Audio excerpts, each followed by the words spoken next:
Hello, business owners. Hi, entrepreneurs.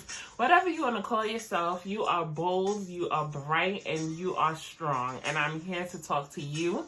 My name is Amina Jones. I'm an attorney licensed in New York, and I'm here to answer what's the difference between a sole proprietorship versus a limited liability company, aka an LLC. But before I get into that, I've already told you that I'm an attorney. However, I'm not your attorney. This is not legal advice. This is solely for educational purposes. So if you're looking for legal advice, please find an attorney that can assist you further.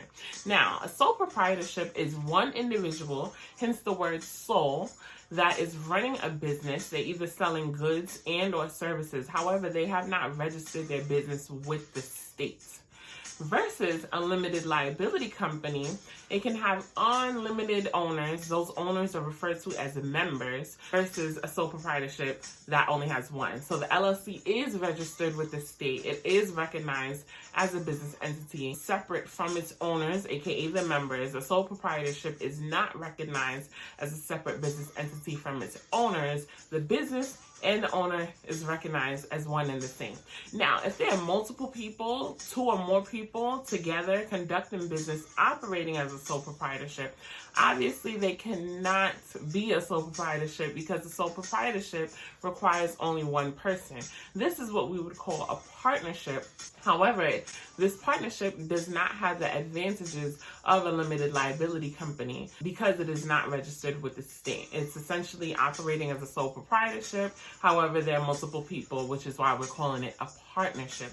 So a limited liability company is attractive to a lot of entrepreneurs because it has the flexibility of a sole proprietorship. You just come and go as you please. You don't have to file bylaws. You don't have to keep meeting minutes, and you don't have to comply with all those corporate formalities that you would have if you had a corporation.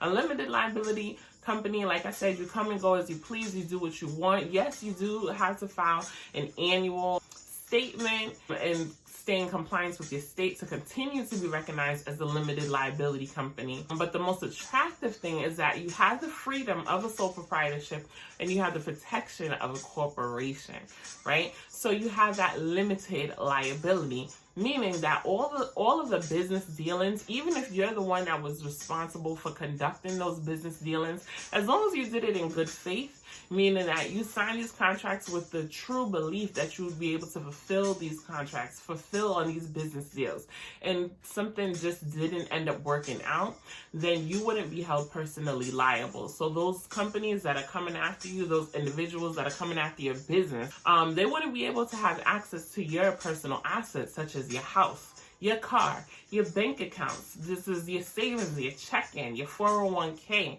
any property that you own that has value, family heirlooms, those types of things. Those parties, such as the individuals or businesses that are seeking to sue your business, wouldn't have access to your personal assets, which is why a lot of entrepreneurs are attracted to the benefits of a limited liability company, and they don't hesitate to form a limited liability company.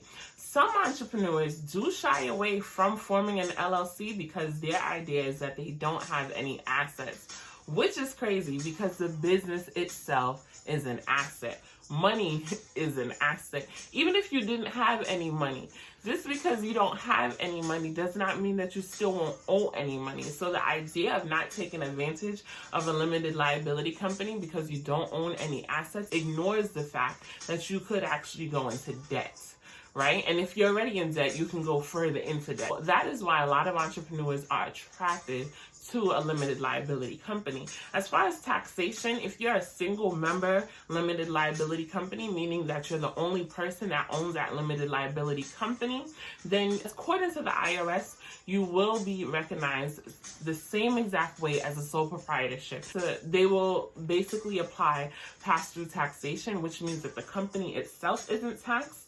You, the owner, would be taxed. However, as far as liability, again, if the business is sued, there's two ways the business can end up in court, civilly or criminally.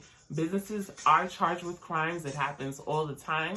A great example is the 2016 Wells Fargo scandal. They ended up settling for $3 billion in civil and criminal liability suits. So it can happen all the time. I will get into how, if you're a business owner, you could avoid that. I will get into that in another video.